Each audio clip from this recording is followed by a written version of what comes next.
dia 16 de junho de 2015, fui surpreendido com uma manchete do jornal o Globo, que dizia o seguinte: infância ameaçada. Tem sido a nossa tônica aqui na tribuna. Ainda longe da brincadeira. Então procurei ler a matéria e trazer alguns dados para os senhores sobre essa questão de ainda longe da brincadeira, a nossa infância ameaçada.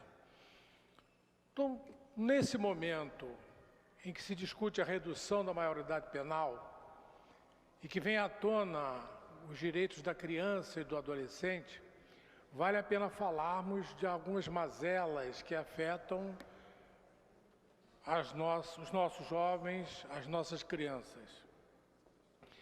Então, colhemos os seguintes dados. Em 2006, o Brasil se comprometeu, junto à Organização Internacional do Trabalho, OIT, a erradicar até o fim daquele ano, 2006, as piores formas de trabalho infantil. Uma lista de 89 atividades que engloba, por exemplo, o trabalho doméstico, a exploração sexual e o comércio ambulante. O país, mundialmente conhecido pelo enfrentamento desse problema, também se propôs a eliminar todas as formas de trabalho infantil até 2020. A primeira das metas, no entanto, não será cumprida até dezembro. A segunda exigirá uma mobilização nacional de grande porte para se tornar realidade, uma vez que ainda há no país 3,2 milhões de jovens com idade de 5 a 17 anos e que já estão na ativa. Números alarmantes, pelo que a gente vê. Ainda no universo infantil, outra meta assumida pelo governo também terá que ser adiada. Em 2010, quando fazia sua primeira campanha eleitoral à presidência, Dilma Rousseff prometeu entregar 6 mil creches e pré-escolas até o fim de 2014. Elas atenderiam a crianças de 0 a 5 anos, em pouco mais de 4 mil municípios. Dados do Ministério da Educação revelam, no entanto, que apenas 1/3 dessas creches foi inaugurada. Grande parte sequer foi licitada.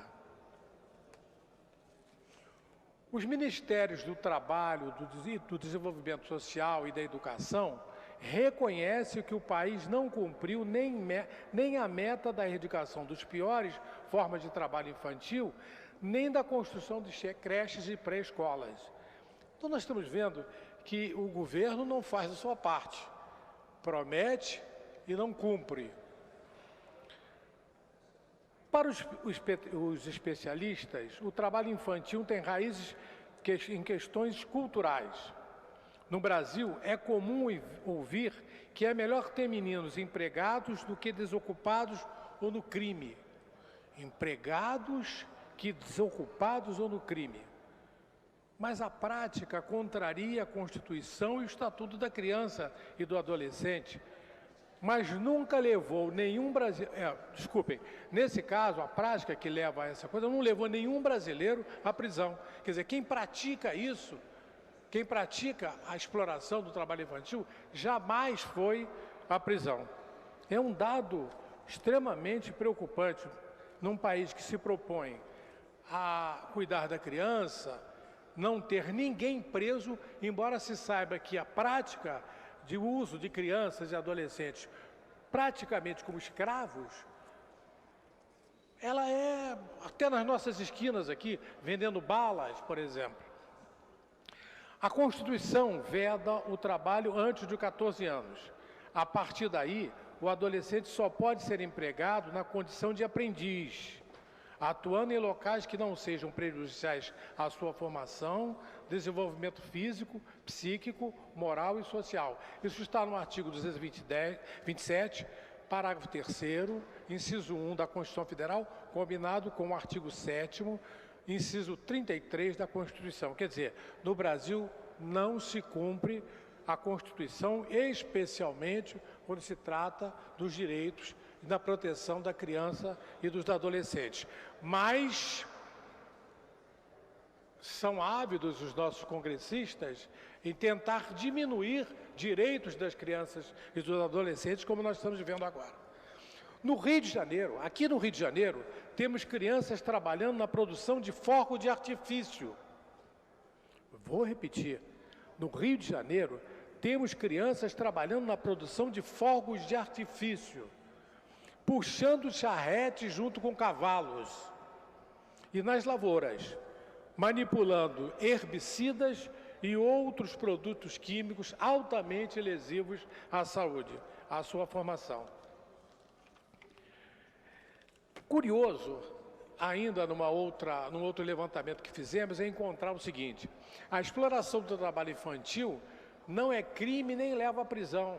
Olha só, a exploração do trabalho infantil não é crime nem leva à prisão.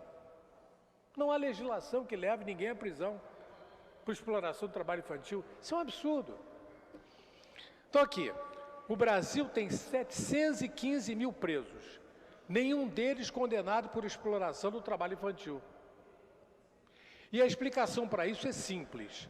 Não há na legislação brasileira nenhum artigo que caracterize essa conduta como crime ou estabeleça penas de prisão para quem se aproveita da mão de obra de crianças. Desde 2012, no entanto, tramita na Câmara dos Deputados um projeto de lei que propõe a tipificação desse crime no Código Penal. O texto do PL 3358 de 2012, de autoria do deputado Arnaldo Jordi, já passou pelas comissões de Seguridade Social, dos Direitos Humanos e tem parecer favorável do relator da Comissão de Constituição e Justiça. Mas, apesar disso, os deputados que defendem e acompanham a tramitação classificam como improvável a sua aprovação no plenário. Quer dizer, vamos continuar tendo a escravidão das crianças, dos adolescentes, sem que ninguém seja punido, embora a Constituição proíba essa prática. Agora vejam mais, há uma corrente que prega, alguns de formas envergonhadas e outros de forma mais explícita, ser preferível uma criança trabalhando do que roubando. Ser preferível uma criança trabalhando do que roubando, embora a Constituição proíba. Olha que paradoxo. Mas estamos na 7ª economia do mundo. Não existem apenas duas opções, trabalhar ou roubar. A criança pode ir à escola, ler um livro, brincar. Entre os argumentos dos que são contrários à previsão de mais um crime, aparece a superlotação dos presídios. Quer dizer, quem acha que não deve criar lei para prender ou para punir aquele que escraviza crianças indevidamente, contra a Constituição brasileira, dizem que os presídios estão cheios. Mas na hora de querer reduzir a maioridade penal, em lugar de oferecer educação e os demais direitos das crianças e adolescentes, eles não se lembram disso. Quer dizer, realmente é hilariante. Os presídios estão cheios, não devemos prender mais ninguém, não podemos legislar para prender, é até razoável. O bom seria que nós não tivéssemos que prender ninguém, que todos cumprissem a legislação. Mas é um paradoxo, se você não quer prender quem comete crime de maneira comissiva, não é omissiva, é comissiva, explorando crianças em trabalho escravo, porque os presídios estão sublotados, e esses mesmos congressistas defendem prender crianças que são vítimas da própria inércia do poder público. Esta matéria, portanto, senhores, é uma matéria que nós tiramos do jornal O Globo, aprofundamos o nosso estudo, evidentemente, mas ela é datada do dia 14 de junho, muito recente, muito a propósito e dentro da temática que é o que nós estamos defendendo aqui, a prioridade absoluta para os direitos da criança. Quem não cuida das suas crianças está certamente criando adolescentes infratores e certamente, como consequência, adultos criminosos. Muito obrigado, senhor.